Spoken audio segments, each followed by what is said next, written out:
La imaginación no es un destello divino ni un capricho de las musas. Es un proceso, una construcción paciente que se edifica sobre dos pilares inquebrantables, la observación y la memoria. Constituye así la Santa Trinidad del escritor en el arduo camino de concretar su particular forma de mirar el mundo. Javier Peña, en su capítulo Imaginación, de su bellísimo ensayo Tinta Invisible, nos lleva de la mano a través de esta Trinidad. No se trata de crear de la nada, sino de mirar con atención, recordar con detalle y transformar con ingenio.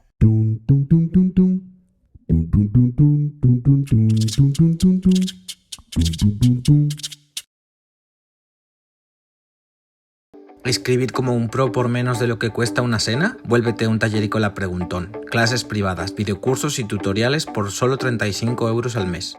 Eleva el chisme al arte del cuento con mi videocurso. Cuenta, pero bien. Atrapa, sorprende y no des pena ajena. Cómpralo o tómalo por suscripción en mi web.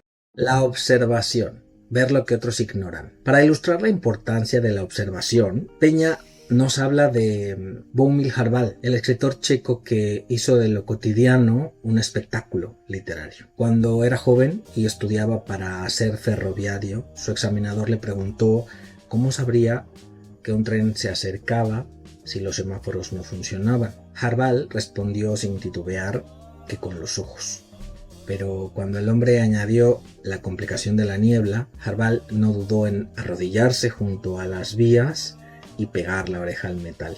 Lo vi en una película de Gary Cooper, confesó después. La lección es clara. La observación no solo consiste en mirar, sino en absorber. Los escritores miran con lupa, descomponen el mundo en fragmentos manejables y luego los ensamblan en sus relatos. La memoria, el archivo secreto de la literatura. El siguiente paso es la memoria. Joyce es un caso extremo de esta capacidad. Se cuenta que después de una operación ocular, con los ojos vendados, pidió que le leyeran La Dama del Lago de Walter Scott. Cuando Sylvia Peach comenzó a leer una línea, Joyce la interrumpió y recitó de memoria la página entera y la siguiente.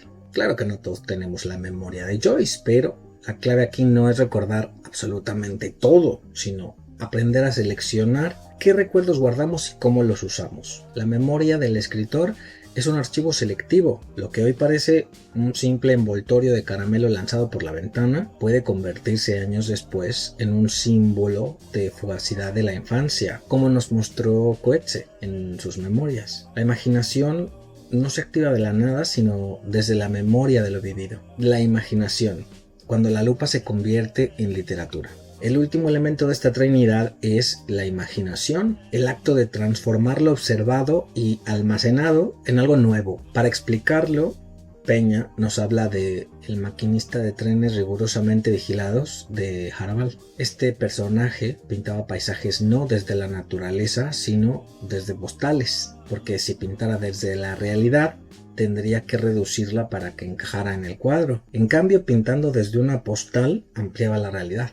O eso aseguraba. Y esa es la función de la imaginación, tomar lo que ya existe y ampliarlo, distorsionarlo, recombinarlo hasta hacerlo propio. El peligro de darlo todo por sentado. El problema es que a medida en que crecemos, dejamos de observar, de recordar y de imaginar. Damos el mundo por sentado y nos volvemos adultos que ya no cuestionan lo que ven, lo que saben, lo que sienten. Pero el escritor no debería permitirse ese lujo. En infancia, el primer tomo de su trilogía autobiográfica, Coetzee recuerda un episodio aparentemente trivial que marcó su percepción del mundo. Cuando era niño viajaba con su madre en un autobús que ascendía por una carretera de montaña. El paisaje agreste y salvaje se extendía más allá de la ventanilla abierta. Coetzee acababa de comerse un caramelo, pero lo que realmente le importaba no era el caramelo en sí, sino el envoltorio. Sosteniéndolo con la punta de los dedos, lo sacó por la ventanilla y lo dejó flotar en el aire. Durante unos segundos, el papel giró y giró, danzando espirales impredecibles antes de que el viento lo arrastrara hacia el vacío del desfiladero. Y en ese instante el niño Coetzee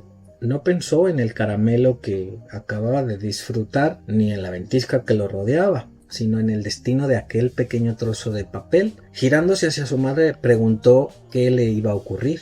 al papel y ella, con la indiferencia de quien ha dejado atrás la infancia, no le respondió, pero el niño no dejó de preguntárselo. Imaginó dónde caería, si se quedaría atrapado en una roca, si seguiría volando hasta llegar a un arroyo, si alguien lo encontraría. Se prometió que algún día regresaría al desfiladero para buscar el envoltorio y descubrir cuál había sido su destino. Aquí radica el problema de crecer. Dejamos de preguntarnos por el destino del envoltorio del caramelo. La imaginación infantil se aferra a los detalles insignificantes y los transforma en grandes preguntas. Coetzee nunca volvió a aquel desfiladero, pero la historia del papel se quedó atrapada en su memoria y terminó convertida en literatura. Conclusión: una invitación a mirar de nuevo. Si un escritor deja de observar, su memoria se marchita, y sin memoria la imaginación se vuelve estéril. La trinidad que Peña plantea en Tinta Invisible es un camino para entrenar la mirada del escritor, observar con atención, recordar con criterio e imaginar sin miedo. Así que la próxima vez que alguien te diga que dejes de analizarlo todo con lupa, recuerda, la lupa no es un estorbo, es tu herramienta más poderosa. La herramienta más poderosa de la literatura. Yo soy Israel Pintor, coach literario y profesor del taller de escritura creativa. Escribe que la vida son 2 días y en uno hay bloqueo. Un entrenamiento literario sin humo ni varitas mágicas, solo trabajo real y resultados. 12 sesiones 1 a 1 y a tu ritmo. Reserva una clase de prueba. Escribe el libro que quieres escribir. ¿Quieres tomar clases conmigo? Conoce mis cursos en israelpintor.com. Pum, pum, pum.